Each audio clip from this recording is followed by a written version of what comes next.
시청자 여러분 안녕하십니까? 이슈를 더 쉽게 풀어드리는 더 뉴스 시작합니다. 민주당 돈봉투 의혹을 놓고서 여당이 총공세에 나선 가운데 민주당 지도부는 국면 전환용을 의심하면서도 파장에 촉각을 곤두세우고 있습니다. 여당에서는 홍준표 시장 고문직 해촉을 놓고 내홍이 나타나고 있습니다. 더 정치 시간에 풀어보겠습니다. 특별한 이유 없이 찾아오는 극단적인 불안 증상인 공황장애를 겪고 있는 환자가 급증하고 있습니다. 증상과 치료법, 또 예방 대책까지 알아보겠습니다. 먼저 오늘의 주요 뉴스 보시겠습니다. 북한이 어제 발사한 탄도미사일은 고체 연료를 사용한 신형 ICBM 화성 18형이라고 밝혔습니다. 김정은 국무위원장은 시험 발사를 현장에서 참관한 뒤 핵 반격 태세의 효용성을 급진전시키게 될 것이라고 강조했습니다.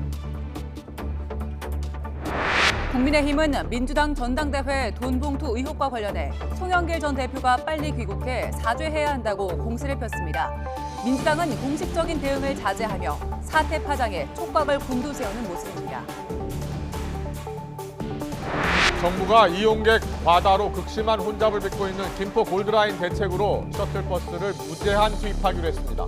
김포 골드라인 운영사는 전동차 추가 투입 계획도 밝혔지만 당장 혼잡도를 낮추는 데는 한계가 있다는 지적입니다. 미국 연방수사국이 국방부 기밀문건 유출자로 21살의 주 방위군 소속 군인을 체포했습니다.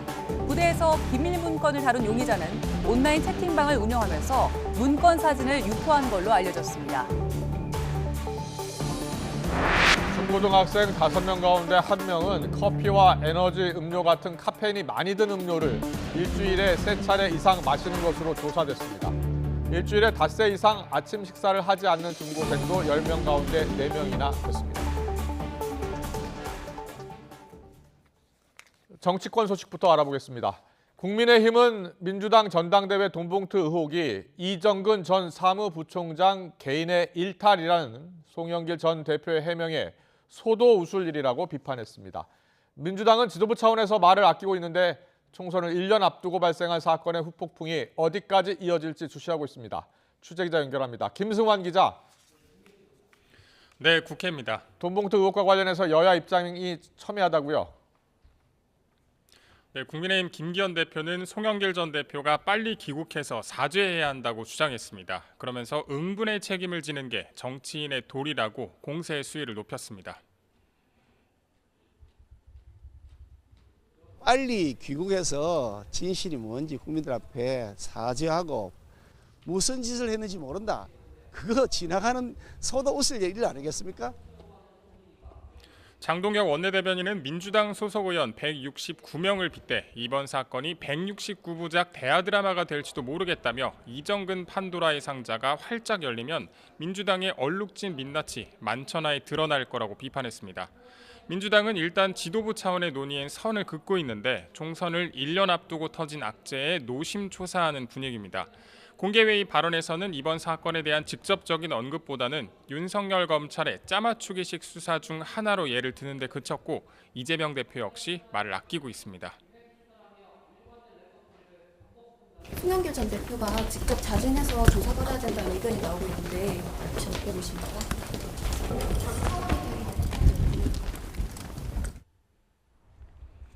반면 대표적 비명계로 꼽히는 조홍천 의원은 라디오와 인터뷰에서 국민적 신망을 회복하기 위해선 당 차원에서 선제조사에 나서는 게 낫다는 의견을 내놓기도 했습니다. 다른 소식 짚어볼게요. 오전에 열린 정순신 아들 학교폭력 청문회, 정 변호사가 결국 안 나왔다고요?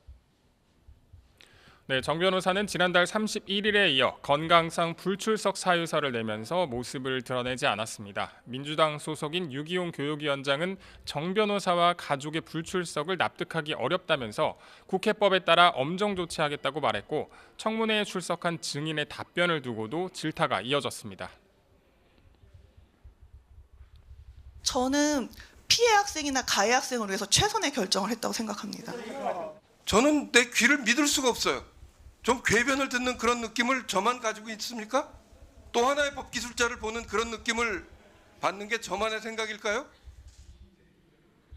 국민의힘 소속 교육위 위원들은 민주당이 사건의 정치적 이용에만 관심이 있다고 반발해서 청문회장에 나오지 않았습니다. 정순신 씨와 그 일가족을 불러 망신 주려는 데 있고 답은 이미 정해져 있으니 너는 대답만 하라는 답정너 청문회이기 때문입니다. 여당 소속 교육위 위원들은 대신 잠시 뒤 학교폭력 피해자 가족협의회, 교육청 관계자 등이 참석한 가운데 정책 간담회를 따로 엽니다. 지금까지 국회에서 YTN 김승환입니다. 검찰이 재작년 5월 더불어민주당 대표 선거를 앞두고 당시 송영길 캠프 인사 9명이 9천여만 원을 모아서 10명 넘는 현역 의원들에게 금품을 전달한 정황을 포착한 것으로 파악됐습니다. YTN이 확보한 압수수색 영장을 보면 서울중앙지검 반부패 수사 2부는 핵심 피의자로 지목된 윤관석, 이성만 민주당 의원과 불법 자금을 조성한 강래구 전 지역위원장 외에도 이정근 전 민주당 사무부총장과 인천지역위원회 출신 당직자 5명이 금품 살포에 관여했다고 적시했습니다. 이들이 조성한 자금은 9,400만 원이고 이 가운데 6천만 원은 300만 원씩 봉투에 담아 최소 10명 이상 의원들에게 전달한 것으로 조사됐습니다. 현재 프랑스 파리에 머물고 있는 송 전 대표는 1차 압수수색 대상에서 제외됐지만 당시 선거 캠프에서 벌어진 일인데다 송 전 대표가 최종 수혜자 격인 만큼 향후 직접 조사가 불가피하다는 관측이 나오고 있습니다. 지난 대통령 선거 과정에서 허위 발언을 한 혐의로 기소된 이재명 더불어민주당 대표가 4번째 재판에 출석해 증인으로 나선 유동규 전 성남도시개발공사 기획본부장과 다시 마주했습니다. 이 대표는 서울중앙지방법원에서 열린 선거법 위반 사건 4차 공판에 출석하면서 고 김문기 전 처장을 정말 몰랐는지 김인섭 전 한국하우징기술 대표의 영장실질심사 일정과 관련한 입장을 묻는 취재진의 질문에 아무런 답을 하지 않았습니다. 지난 재판에 이어서 오늘 다시 증인으로 출석한 유 전 본부장은 이 대표가 성남시장 재선 이후에 임기 안에 대장동 사업이 착공할 수 있게 일정을 맞추라고 지시해 실무 책임자였던 김 전 처장이 여러 차례 관련 보고를 들어갔다고 강조했습니다. 유 전 본부장은 김 전 처장이 이 대표를 존경했고 함께하는 걸 좋아했다며 달면 삼키고 쓰면 뱉는 게 이들의 인간관계인지 모르겠다면서 자신의 심경 변화 이후 이 대표 측 반응도 매우 공격적이었다고 덧붙였습니다. 이 대표는 유 전 본부장의 증언을 듣고 뭔가를 메모하거나 유 전 본부장이 대장동 사업과 관련한 보고 과정을 언급할 때는 유 전 본부장의 얼굴을 한참 쳐다보기도 했습니다. 백현동 개발 의혹의 로비스트로 지목된 김인섭 전 한국하우징기술 대표의 구속 여부가 이르면 오늘 결정됩니다. 법원에 출석한 김 전 대표는 혐의를 인정하는지 등을 묻는 취재진의 아무런 대답도 하지 않았습니다. 김 전 대표는 지난 2015년 9월부터 지난달까지 백현동 개발사업 인허가 알선 등을 대가로 시행사인 아시아디벨로퍼 정모 대표에게서 77억 원과 현장 식당 사업권을 챙긴 혐의를 받고 있습니다. 앞서 김 전 대표는 알선 대가로 실제 35억 원을 챙긴 것으로 조사가 됐지만 검찰은 관련 수사가 한창이던 지난달까지 김 전 대표가 42억 5천여만 원을 추가로 받고 2017년 백현동 사업 현장 식당 사업권을 받은 혐의도 포착했습니다. 백현동 비리 의혹은 이재명 대표가 성남시장이던 지난 2015년 아시아디벨로퍼에 김 전 대표가 영입된 뒤 개발 부지 용도가 한 번에 4단계나 상향 변경됐다는 게 핵심입니다. 다음 소식입니다. 미국 연방수사국이 국방부 기밀 문건 유출 자료를 21살의 주방위군 소속 군인이 빼돌린 것으로 보고 체포했습니다. 이 부대에서 기밀 문건을 다룬 이 용의자는 온라인 채팅방을 운영하면서 문건 사진을 유포한 것으로 알려졌습니다. 워싱턴에서 권준기 특파원이 보도합니다. 붉은색 반바지에 티셔츠를 입은 용의자. 경찰 지시에 따라 머리 위로 손을 올린 채 뒷걸음질합니다. 무장 FBI 요원들은 곧바로 손을 묶은 뒤 호송 절차를 밟습니다. 자택에서 체포된 용의자는 국방부 기밀문건을 유출한 혐의를 받는 미 공군 주방위군 소속 21살 일병입니다. Today, the Justice Department arrested Jack Douglas Teixeira in connection with an investigation into alleged unauthorized removal, retention, and transmission of classified national defense information. 군에서 기밀 문건을 다룬 잭 테세이라는 20-30명이 참가한 온라인 채팅방 운영자로 활동했습니다. 주로 총기와 게임 등을 주제로 한 채팅방의 10대 참가자들 사이에서 리더 역할을 하다 기밀 문건 사진을 유출한 것으로 알려졌습니다. 스노든 같은 반정부 인사가 아니라 고급 정보 취득 사실을 뽐내려는 의도로 보였다고 같은 채팅방 참가자는 말했습니다. 처음으로 입장을 밝힌 조 바이든 미국 대통령은 기밀 문건이 유출된 데 우려한다고 말했습니다. 다만 문건의 현재 상황은 포함되지 않아 내용에 대해선 걱정하지 않는다고 밝혔습니다. I'm not concerned about the leakages, and I'm concerned that it happened. But there's nothing contemporaneous that I'm aware of that is of great consequence. 하지만 뉴욕타임스는 새로운 문건을 추가 보도하는 등 문건 파장은 쉽게 가라앉지 않고 있습니다. 미국 언론은 젊고 낮은 계급의 군인이 어떻게 고급 정보에 접근할 수 있었는지 주목하고 있습니다. 미 국방부는 뒤늦게 1급 기밀 접근 대상을 대폭 축소한 것으로 알려졌습니다. 워싱턴에서 YTN 권준기입니다. 정부의 고위 당국자는 기밀 문건 유출 파문과 관련해서 미국 측이 큰 누를 범했다며 미안해했다고 말했습니다. 당국자는 워싱턴 DC 주미대사관에서 기자들과 만나 자신이 만난 미국 측 상대방은 말을 꺼내기도 전에 굉장히 곤혹스러워하고 미안한 기색이 역력했다며 동맹으로서 큰 누를 범한 것 같은데 오해가 없길 바란다는 성의 있는 말을 해왔다고 전했습니다. 이와 함께 지금까지 우리 정부 판단으론 미국이 도감청했다고 확정할 만한 단서가 없다며 미국의 악의적인 행동은 없었던 것으로 간주한다고 밝혔습니다. 한미 양국이 오는 26일 미국에서 열리는 정상회담에서 포괄적인 사이버 안보 협력에 대한 별도의 문서를 채택하고 정보 공유 확대 등을 추진합니다. 정부 고위 당국자는 워싱턴 DC 주미대사관에서 이렇게 밝히고 정보 공유나 생산, 분석과 활용, 이행 차원에서 신뢰를 재구축할 수 있는 조치를 담을 수 있을 것이라고 밝혔습니다. 우크라이나에 무기를 제공해야 한다는 서방 진영의 압박에 한국 정부가 난감한 입장에 놓였다는 외신 보도가 나왔습니다. 워싱턴 포스트는 미국이 우크라이나에 포탄 등 무기 제공을 압박할 가능성을 한국 외교안보 당국자들이 우려했다는 미 정부 기밀 문건이 유출된 것이 한국에 대한 압박이 커지는 계기가 됐다고 지적했습니다. 이와 관련해서 마테우시 모라비에츠키 폴란드 총리는 지난 12일 뉴욕타임스 인터뷰에서 한국이 보유한 대량의 155mm 포탄이 우크라이나에 제공될 수 있도록 조 바이든 미 대통령이 개입해야 한다고 주장했습니다.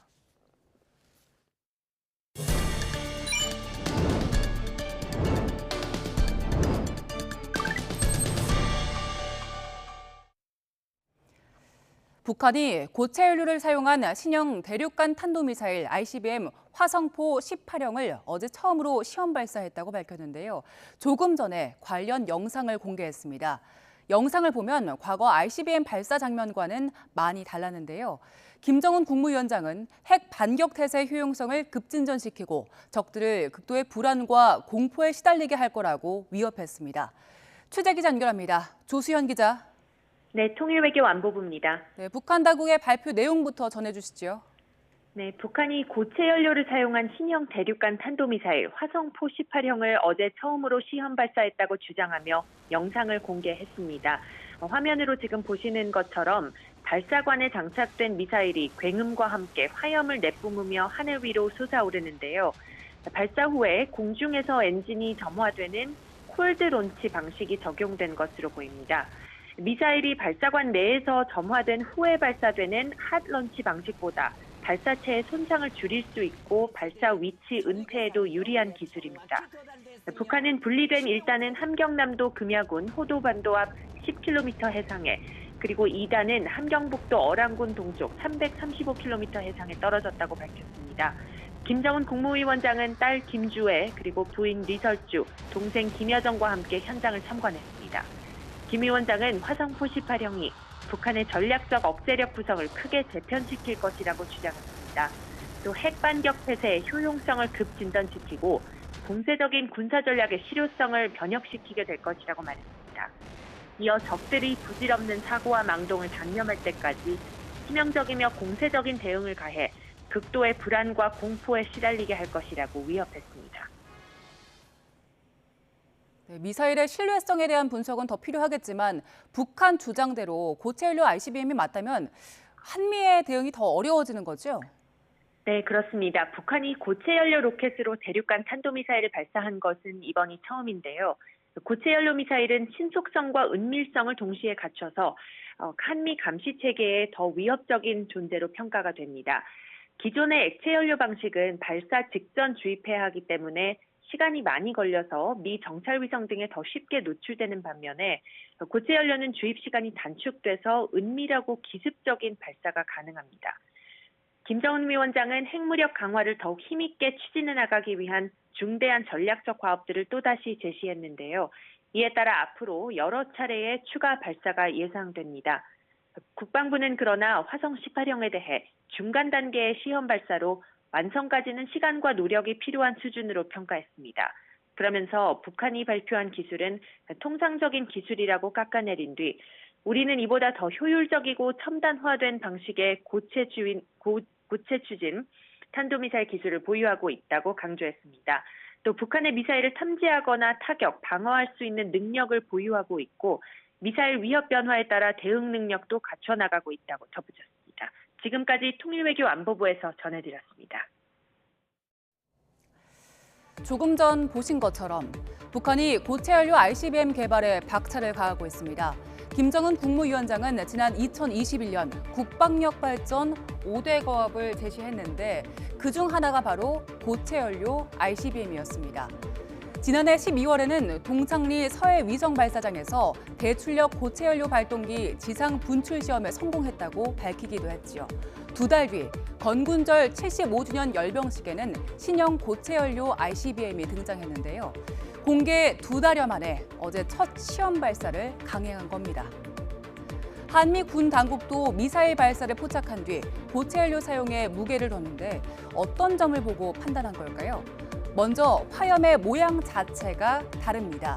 액체 연료 미사일의 화염은 촛불처럼 보이는데요. 고체 연료를 쓰면 주변으로 화염이 퍼지면서 치마 모양의 화염이 만들어집니다. 또 속도에서도 차이가 납니다. 고체 연료를 쓰면 순간 추력이 강해서 액체 연료를 쓸 때보다 상승 단계에서 속도가 더 붙습니다. 또 발사 준비 기간도 고체 연료는 7일 미만, 그리고 액체 연료는 30일 이상으로 차이가 큽니다. 연료 주입에 시간이 걸리는 액체 연료와는 달리 고체 연료는 구조가 단순해서 건전지를 끼우는 것처럼 빠르게 탑재할 수 있는데요. 미국의 주력 ICBM인 미니트맨 3를 보면 고체 연료의 ICBM 발사 준비가 얼마나 빠른지 알 수 있습니다. 미니트맨 3에는 3단 고체 연료 추진 로켓이 적용돼 있는데 명령이 내려진 뒤 단 60초 안에 발사가 가능합니다. 순식간에 준비해서 발사 징후를 포착하기가 어려우니까 당연히 요격도 더 어려워지겠죠. 우리 입장에서는 군사적인 위협이 더 커진 겁니다. 전문가들은 어제 북한의 발사가 고체 연료 ICBM 첫 시험 발사인 만큼 추가 발사 가능성을 열어뒀습니다. 첫 시험이어서 전력을 다하진 않았을 것이고 점점 고도를 높일 수 있다고 봤는데요.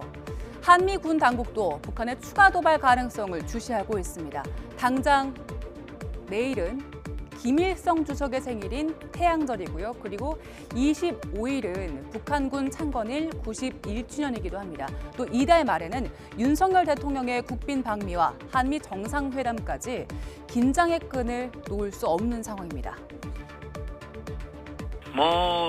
북한의 과거 도발 행태를 보면은 자신들의 특별한 기념일, 말씀하신 대로 김일성 생일이 내일이고 또 이달 25일은 북한군 창립일 이렇게 해서 기념하고 있으니까 그럴 때 도발이 더 강도가 높아질 것이다. 이번에 고체 미사일 화성 18형이라고 하는데 발사했을 가능성이 있다고 보고 또 유사한 도발 또는 전혀 허를 찌르는 도발을 하지 않을까. 윤석열 대통령의 국정수행 지지율이 5개월 만에 다시 20%대로 떨어졌다는 여론조사 결과가 나왔습니다. 한국갤럽이 지난 11일부터 사흘 동안 전국 만 18세 이상 1,002명을 대상으로 조사한 결과 윤 대통령 직무수행 긍정평가가 지난주보다 4%포인트 떨어져서 27%를 기록했고 부정평가는 4%포인트 올라 65%로 나타났습니다. 성향별 직무 긍정률은 보수층이 54%, 중도층이 18%, 진보층은 7%입니다. 대통령 직무수행 긍정평가자들은 외교와 노조 대응을, 부정평가자들은 외교와 경제, 민생, 물가를 그 이유로 들었습니다.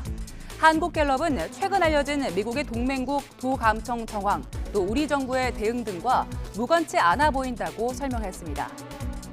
정당 지지도는 민주당이 3%포인트 올라 36%, 국민의힘이 1%포인트 내려 31%로 집계됐습니다. 자세한 내용은 한국갤럽 홈페이지나 중앙선거여론조사심의위원회 홈페이지를 참조하면 됩니다. 윤석열 정부 들어 처음으로 발간된 통일백서는 북한 도발에 대한 강경 대응 기조를 분명히 하고 북한 주민의 인권 문제를 주요 과제로 제시했습니다. 백서는 한반도 정세 불안정과 남북 교류 협력 단절의 책임이 북한의 핵 위협과 군사 도발에 있다는 점을 공식화하고 일체의 무력 도발 불용, 단호한 대처 등의 표현을 사용했습니다. 또 지난해까지 사용된 한반도 비핵화 대신 북한 비핵화란 용어를 공식화하고 북미 관계는 대부분 미북 관계라고 표현했습니다. 기시다 후미오 일본 총리 부인인 기시다 유코 여사가 오는 16일부터 18일까지 미국을 방문한다고 일본 정부가 발표했습니다. 마스노 히로카즈 관방장관은 정례 기자회견에서 유코 여사의 방미 일정을 발표하고 이번 방문 중 백악관에서 조 바이든 미국 대통령 부인인 질 바이든 여사와 면담한다고 밝혔습니다.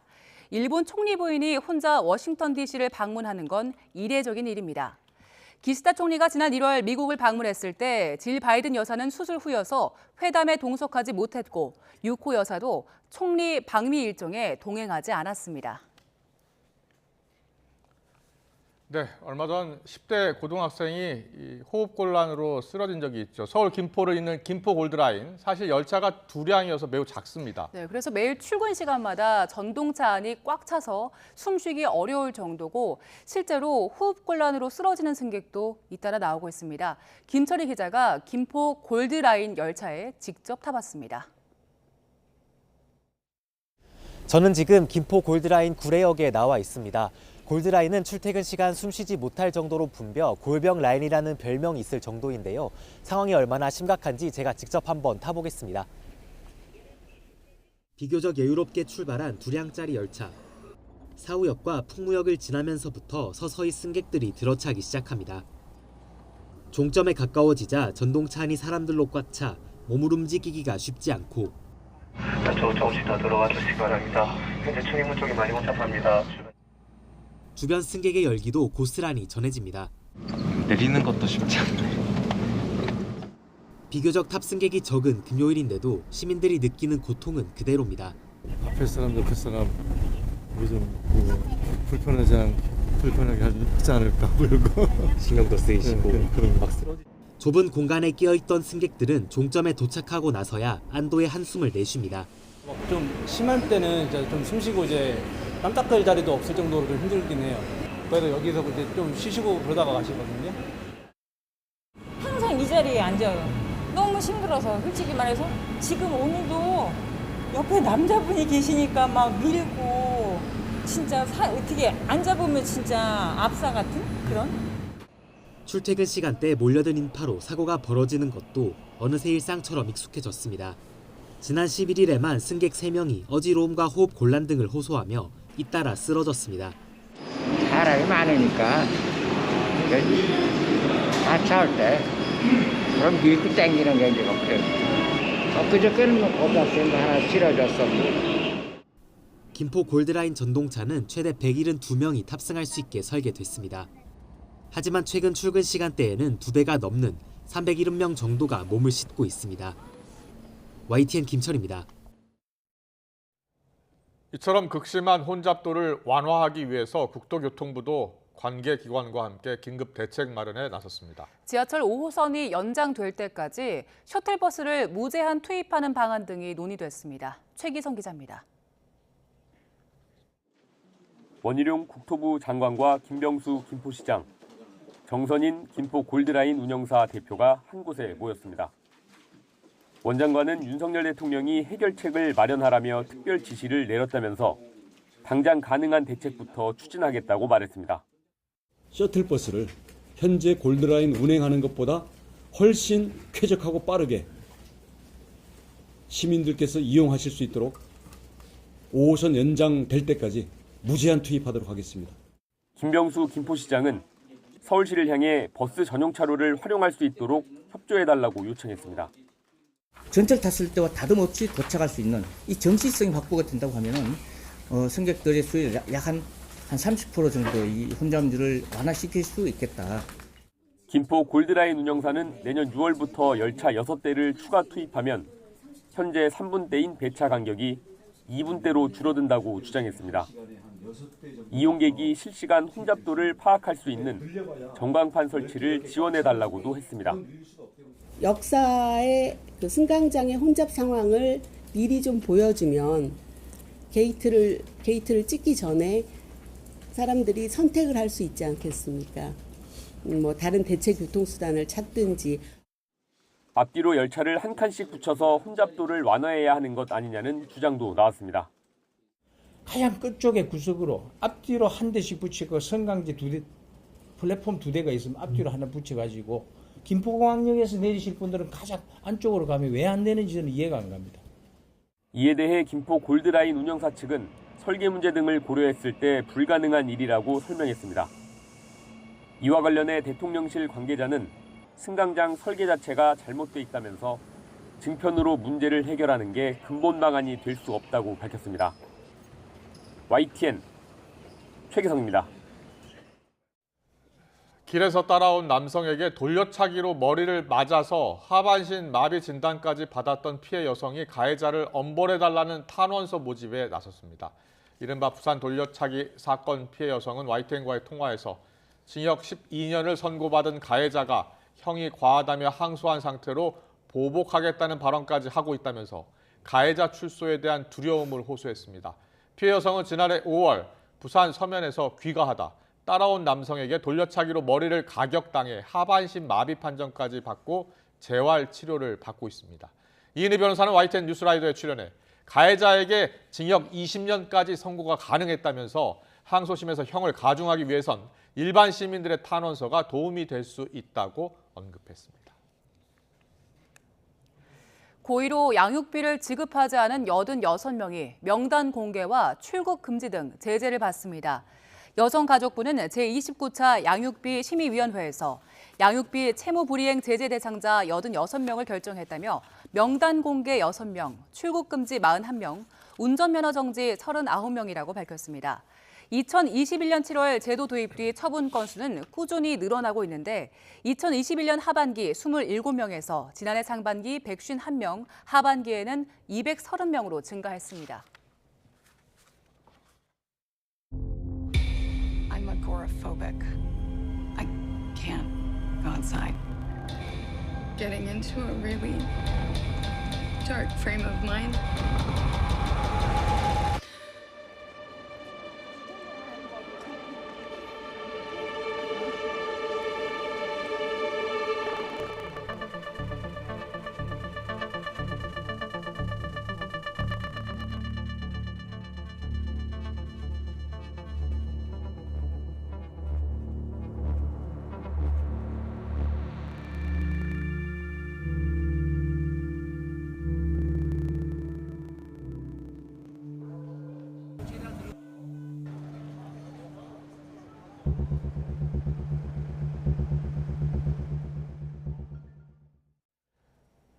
네, 특별한 이유 없이 찾아오는 극단적인 불안 증상, 공황장애 환자가 갈수록 늘고 있다는 소식 전해드렸습니다. 지난 2021년 기준으로 보니까 20만 명이 넘는 것으로 집계가 됐습니다. 네, 환자 중에는 40대가 가장 많았고요. 또 여성이 남성보다 공황장애에 더 취약한 걸로 나타났습니다. 공황장애 증상과 치료법, 또 예방법까지 알아보겠습니다. 석정호 강남 세브란스병원 정신건강의학과 교수 연결해서 이야기 나눠보겠습니다. 교수님 나와 계시지요? 네, 안녕하세요. 예, 안녕하세요. 네, 저희가 앞서 영상으로 광장 공포증 환자 영화입니다. 거기서 잠깐 보여드렸는데 이 광장 공포증이 공황장애는 아니지만 불안장애 중 하나라고요. 네, 그렇습니다. 그 공황장애라는 넓은 범위 안에 광장공포증이 있는 사람과 없는 사람이 있는데요. 그래서 광장공포증이라고 얘기하면 이제 광장에 나가는 걸 두려워한다라는 뜻에서 그렇게 이름이 붙여졌지만 예. 지하철과 같은 이제 사람이 많이 운집하는 곳에 타지 못하거나 엘리베이터를 타지 못하고 그리고 어떤 장소에 가는 것을 두려워하는 임소공포증이라고도 하기 때문에 예. 공황장애 환자들이 흔히 동반하고 있는 그런 증상이라고 보시면 될 것 같습니다. 그렇군요. 예. 공황장애 관련한 통계를 좀 보겠습니다.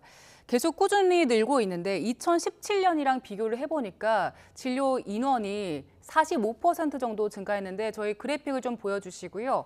공황장애 환자 계속해서 늘어나는 이유에 대해서는 어떻게 보십니까? 예, 일단 우리나라는 예전부터 정신건강의학과를 오는 것에 대한 그 거부감이나 편견이 심했습니다. 그래서 정신과는 이제 정신병이 걸린 사람들만 가는 곳 이런 식의 편견이 강했었는데 최근 들어서는 그런 편견들이 많이 줄어들면서 공황장애가 있다라는 것을 본인들이 알고 치료를 받으러 오시는 분들이 늘었고요. 예. 코로나19와 같은 이제 이런 감염 상황에서 마스크를 계속 쓰고 다니는 것, 그리고 외출을 잘 못하는 이런 스트레스가 공동체 전체에서 증가하다 보니까 네. 그런 스트레스 증가가 또한 공황장애 발생률을 좀 높이지 않았나 하는 생각이 좀 들고 있습니다. 네. 앞서 이제 여러 증상에 대해서 소개를 해주셨는데 만약에 이 공황장애 진단을 내리기 위해서는 어떤 증상이 나타나면 그렇게 진단을 내릴 수 있는 겁니까?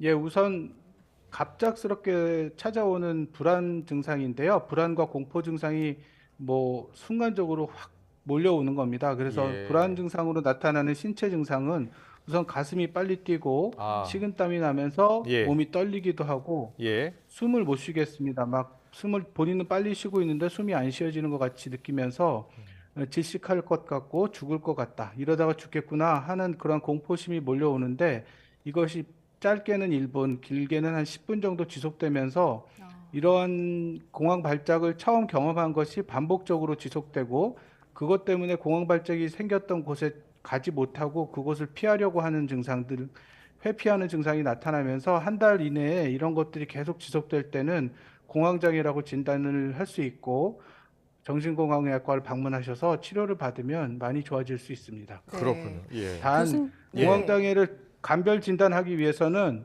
이제 협심증 같은 그 심장 질환이 있거나 갑상선 항진증 이런 병이 있어도 사실 공황장애처럼 느껴질 수 있거든요. 그래서 부정맥이나 심장 질환 아니면 다른 신체 질환이 있어서 이런 증상이 나타나지 않았는지 하는 감별 진단을 반드시 받으셔야 되고요. 그래서 종합병원에 오시면 이제 정신건강의학과와 심장내과 관련 과들을 함께 협진을 보면서 감별 진단을 할 수 있고 우선은 내과에 가서 간단한 검진을 해서 신체 질환은 없는데 이런 불안 증상이 나타난다면 이제 공황장애 진단을 의심할 수 있습니다. 네, 이게 몸에서 나타나는 증상일 수도 있고 공황으로 인한 증상일 수도 있기 때문에 일단 두 가지를 감별할 수 있는 진단을 받아야 된다라는 말씀 주셨고 실제로 진료 현장에 계시잖아요. 계시다 보면은 저희가 앞서 본 통계처럼 환자들이 많이 늘었습니까?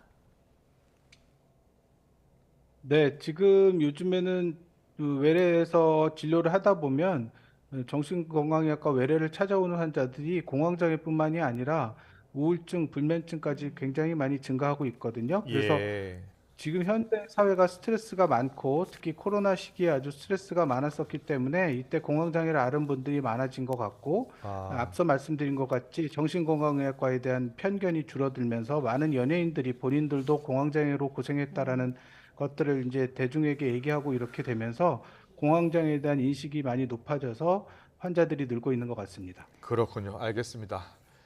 일단 편견도 많이 없어지고 그리고 스스로 이제 이게 공황장애일 수 있겠구나라고 해서 이제 병원을 많이 찾아가는 것 같은데요.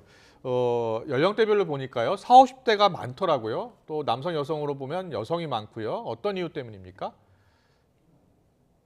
예, 40대는 우리 인생 주기에서 가장 많은 책임감이 부여되는 시기입니다. 가장으로서 가족들을 돌봐야 되고 또 직장 내에서는 이제 과장 부장급으로 책임을 더욱 더 느껴야 되는 시기가 되면서 스트레스가 가장 많고 또 한편으로는 이제 실직의 걱정도 있고 두려움도 있어서 이때 스트레스가 증가하면서 가장 높은 공황장애 유병률을 보이는 것이 아닌가 생각이 되고요. 예. 여성에서 좀 더 높은 이유는 여성들이 정서적인 민감성이 높고 감수성이 높기 때문에 예. 공황장애와 같은 불안장애도 발병률이 높고요. 우울증과 같은 정서장애도 높습니다. 그래서 정서적인 민감성을 갖고 있는 여성들이 남성들에 비해서는 발병률이 좀 더 높다고 보여집니다. 교수님 궁금한 게요. 그 공황장애랑 스트레스랑 겪을 때 몸에서 뭐 증상의 차이가 있습니까? 그 둘을 어떻게 구별할 수 있습니까? 예, 그 스트레스는 원인이 되는 것이고 공황장애는 그 현상이 된다고 볼 수 있겠죠. 그래서 결과라고 볼 수 있는데요. 스트레스를 많이 받으면 불면증이 올 수도 있고 공황장애가 올 수도 있고 우울증이 올 수도 있습니다. 그래서 예. 개인의 취약성에 따라서 증상은 다양하게 나타나는 건데요. 예. 예를 들어서 프로그램 개발자가 한 일주일 연속 밤샘 작업을 했다. 근데 그러는 중에 갑자기 공황 발작을 경험해서 오는 경우가 흔히 있거든요. 예. 그래서 이런 과도한 과로와 수면 박탈 이런 것들이 그 공황장애의 원인이 될 수 있고 과음을 하면서 술을 계속 많이 마시는 것도 그 다음 날에 굉장히 불안장애나 공황 발작을 유발할 위험성이 높고요. 요즘과 같이 이제 고카페인 음료를 과다 복용하면서 카페인이 너무 높은 상태에서 그런 공황 발작을 경험하기도 합니다. 그래서 스트레스와 그러한 그 신체적인 피로, 휴식이 안 되는 피로 누적, 이런 과로 이런 것들이 모두 다 공황장애의 원인이 될 수 있습니다. 아, 네. 치료약은 있습니까? 예, 치료약은 우리 뇌 안에 세로토닌이라는 신경전달 물질의 활용도를 높여주는 세로토닌 재흡수 차단제라는 것을 사용하는 것이 가장 일반적인데요. 우울증 치료에도 이 세로토닌 재흡수 차단제가 쓰이지만 세로토닌이 높아지면 우울감이나 불안감과 같은 부정적인 정서를 모두 다 완화시켜줄 수 있기 때문에 약물 치료를 받는 것이 제일 중요합니다. 근데 약물 치료를 받는 거에 대해서 이제 편견들이 갖고 있는 게 약 한번 먹기 시작하면 중독된다 생각하는데 이 세로토닌 계통 치료제는 중독성이 없습니다. 뇌를 스트레스로부터 보호해주는 약물이기 때문에 세로토닌을 높여주는 그런 치료제를 잘 드시는 것이 중요하고요. 네. 더불어서 인쟁동 치료를 잘 받으셔야 되는데요. 공황장애가 왜 생기는지 그리고 공황장애로 인해서는 절대로 사망에 이르지 않습니다. 공황장애, 공황발작이 꼭 죽을 것 같은 공포를 느끼게 하지만 실제로 공황장애 때문에 생명을 잃는 분은 단 한 명도 없거든요. 그래서 공황장애 자체는 치료도 잘 되고 절대 죽는 병이 아니라는 것들을 인지행동 치료로 잘 교육을 받으셔야 되고 그렇군요. 예. 공황 발작일 때 그 불안을 낮추는 그런 행동 기법을 잘 배우셔야 됩니다. 네. 절대 실제로 죽을 것 같지만 죽지는 않는다. 그리고 치료약이 네. 있으니까 먹으면 확실히 완화할 수 있다라는 이야기 해주셨는데 조기 치료가 상당히 중요하다면서요. 예, 일찍 치료해야 되는 이유는 공황장애를 오랫동안 시달리다 보면 사람이 점점 자신감을 잃어서 그 자기 방 밖을 전혀 못 나가는 그런 심한 공황장애 환자도 봤습니다. 그래서 공황장애를 방치했을 경우는 일상생활에 지장을 너무 심하게 받을 수 있기 때문에 공황장애 증상을 느꼈다면 초기에 꼭 한 달이 안 됐더라도 우선 정신건강의학과를 방문해서 이게 공황장애가 맞는지 또 다른 신체 질환이 동반된 것은 아닌지 감별 진단을 받으시는 게 좋고요. 공황장애는 저는 항상 오시면 그렇지만 잘 낫는 병이기 때문에 빨리 치료하면 치료할수록 치료 기간이 짧아지고 완치율이 높다고 생각하시면 되고 늦어질수록 다른 정신질환을 동반하게 될 확률이 높아진다고 볼 수 있겠습니다. 네. 공황장애를 치료를 하고 나서 좀 잘 지내다가 다시 또 재발하는 경우도 있습니까?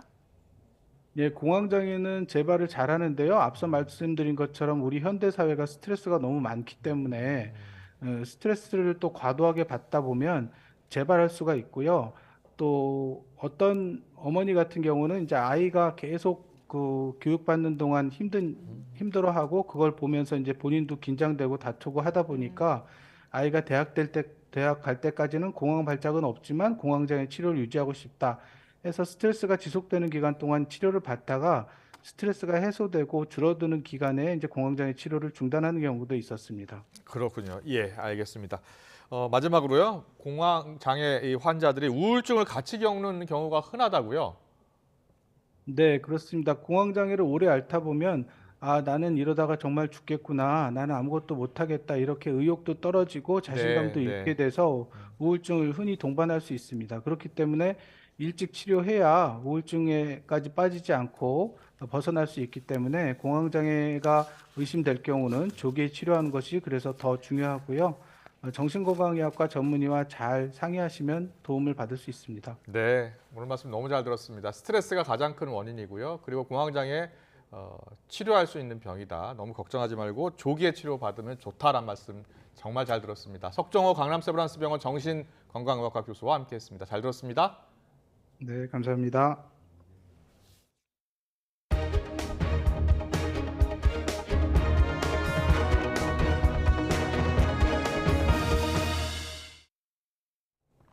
추경호 경제부총리는 경기 흐름에 대한 불확실성이 크지만 우리 경제가 점차 나아져서 올 하반기에는 호전될 것으로 내다봤습니다. 물가는 이제 고점을 지나 둔화하고 있지만 물가 안정에 정책 우선순위를 둘 거라고 강조했습니다. 김태현 기자의 보도입니다. 국제통화기금 IMF 춘계 총회에 참석한 추경호 경제부총리가 기자들과 만났습니다. 여전히 경기 흐름에 대한 불확실성이 매우 크고 금융 불안의 불씨가 잠재된 상황에서 경기와 시장 안정을 위해 면밀히 주시하면서 최선을 다할 것이라고 말했습니다. 우리 경제는 지난해 4분기부터 올해 상반기까지 어려운 국면을 거치고 있지만 하반기에는 경기 흐름이 호전될 것이라고 전망했습니다. 전반적으로는 상반기를 지나면서 하반기에는 상반기보다는 좀 더 나은 경기 흐름을 보일 것이다. 이것이 대체적인 전망이다. 이렇게 생각을 합니다.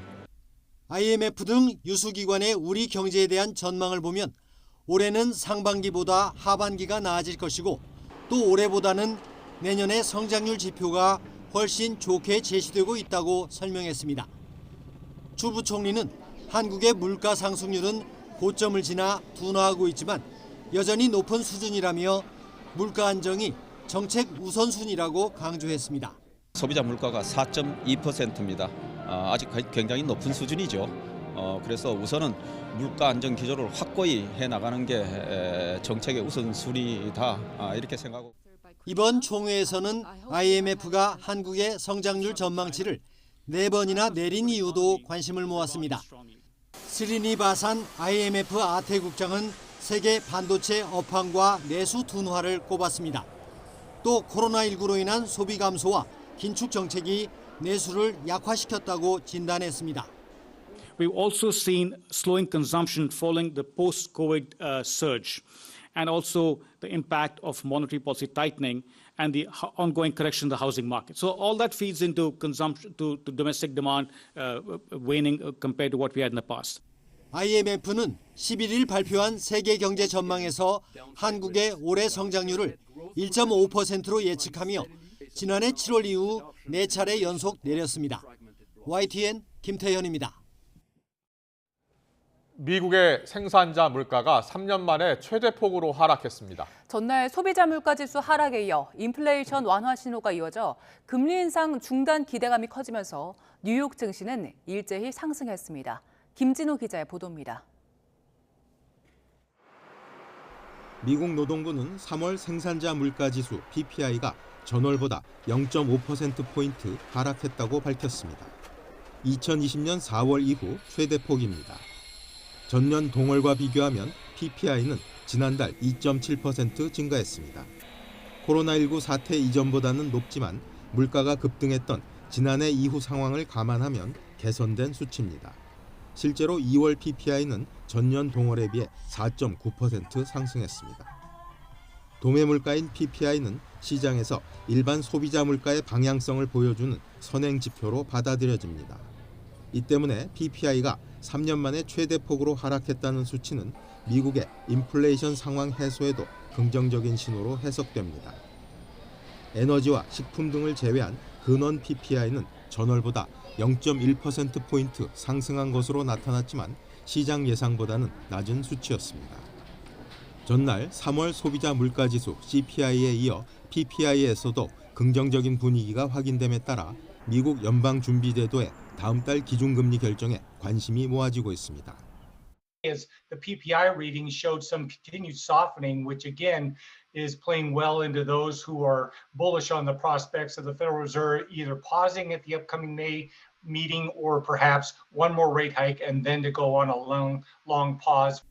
하지만 일부 연준 인사들은 긍정적인 경제 지표에도 불구하고 물가 수준이 아직도 너무 높은 수준이라는 입장을 견지하고 있습니다. 전날 CPI 하락에도 하락했던 뉴욕 증시는 오늘 3대 지수 모두 1% 넘게 올랐습니다. YTN 김진호입니다. 전경련은 미국의 반도체법이 국내 반도체 기업에 심각한 악영향을 미칠 우려가 있다며 독소 조항을 완화해야 한다고 주장했습니다. 전경련 산하 한국경제연구원은 반도체법 관련 보고서에서 보조금 신청 요건이 과도하다며 이같이 밝혔습니다. 한경연은 반도체법 보조금 신청 요건의 4대 독소 조항으로 반도체 시설 접근 허용과 초과이익 공유, 회계 자료 제출과 중국 공장 증설 제한 등을 꼽았습니다. 이어 과도한 보조금 신청 요건은 한국 기업의 미국 투자 확대를 방해하는 요인이라며 형평성에 맞는 보조금 요건을 마련해야 한다고 요구했습니다.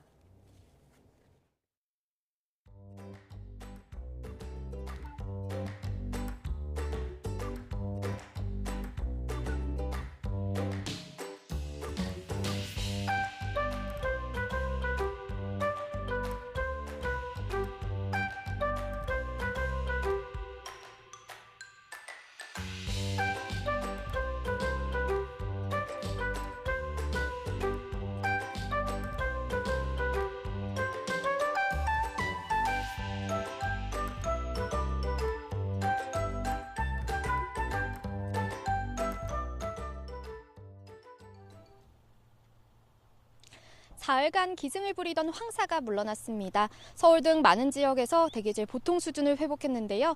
대기 확산이 원활해지고 남부지방에는 강수 효과도 더해졌기 때문입니다. 내일은 전국에, 모레는 곳곳에 비가 내리겠습니다. 외출하실 때는 우산 잘 챙겨주시기 바랍니다. 현재 레이더 영상부터 살펴보겠습니다. 남해상을 지나는 기압골의 영향으로 제주도와 남부지방에 비가 내리고 있습니다. 특히 제주 산간에는 호우주의보가 내려진 가운데 시간당 10mm 안팎의 다소 강한 비가 집중되고 있는데요. 비는 점차 충청까지 확대하겠고 내일은 전국에 내리겠습니다. 내일까지 제주 산간에는 120mm 이상의 큰 비가 벼락과 돌풍을 동반해 요란하게 내리겠습니다. 남부지방에는 최고 40mm, 서울 등 그 밖의 지역에는 5에서 10mm가 예상됩니다. 내일 아침에는 비구름이 이불 역할을 해주면서 그리 쌀쌀하지 않겠습니다. 서울 12도, 대전 11도, 대구 13도가 예상됩니다. 내일 낮 기온은 예년과 비슷하거나 조금 높겠습니다. 서울 19도, 광주 20도, 대구 22도가 예상됩니다. 다가오는 휴일에도 대기가 불안정해 중부와 경북 등 일부 내륙에 비가 내리겠고요. 다소 쌀쌀해질 전망입니다. 남부지방은 비가 내리며 건조특보가 해제되고 있습니다. 하지만 중부지방에는 상대적으로 적은 양의 비가 예상되는 만큼 산불 등 화재 예방에 계속해서 신경 써주시기 바랍니다. 지금까지 YTN 원희다입니다. 민주당 돈봉투 의혹을 놓고서 여당이 총공세에 나선 가운데 민주당 지도부는 국면 전환용을 의심하면서도 파장의 촉각을 곤두세우고 있습니다. 여당에서는 홍준표 시장 고문직 해촉을 놓고 내용이 나타나고 있는데요. 잠시 뒤 더 정치 시간에 풀어드리겠습니다.